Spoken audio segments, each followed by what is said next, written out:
pour résumer la chose, que c'était l'enfer pour moi, l'enfer dans la côte, dans le sens où... chemin de croix. Ouais, c'est ça, on peut le dire, un chemin de croix.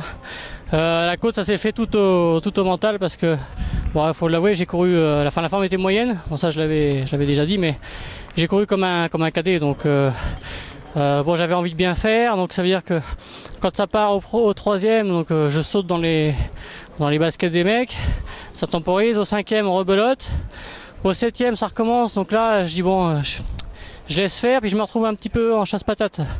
Et donc dans une descente, là je fais un gros effort pour revenir sur les deux premiers, trop violent, et derrière j'ai senti que ça m'avait plombé les pattes. Et d'ailleurs, donc sur la côte qui a suivi vers le 8e kilomètre, là, j'ai commencé à décrocher les deux premiers. Et puis après, donc c'était un long calvaire pour rallier l'arrivée, donc tout au mental. Bon, tu parlais de la forme, la saison 2012, elle a été encore compliquée ou pas? Et puis quels sont les objectifs de cette année?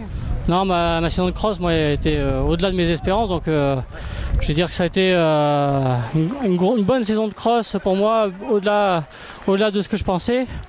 Derrière, c'est vrai que quand j'ai fait le championnat militaire en Serbie, j'étais déjà un petit peu démobilisé.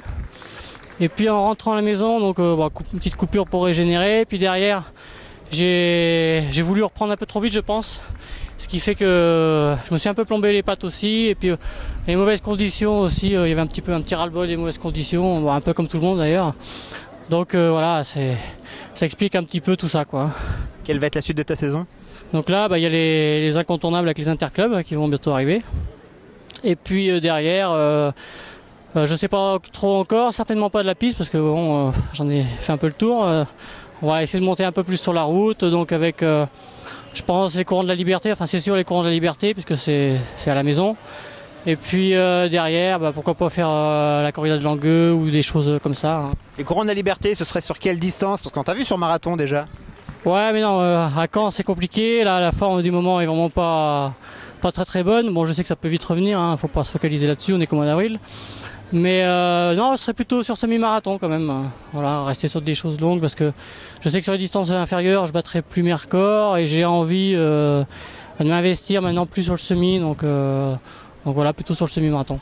Et est-ce qu'on te reverra sur marathon Ça, on verra. C'est vrai que c'est particulier, donc pour l'instant, je l'ai pas encore. Il faut vraiment l'avoir dans la tête. Il faut être bien à 100% dedans.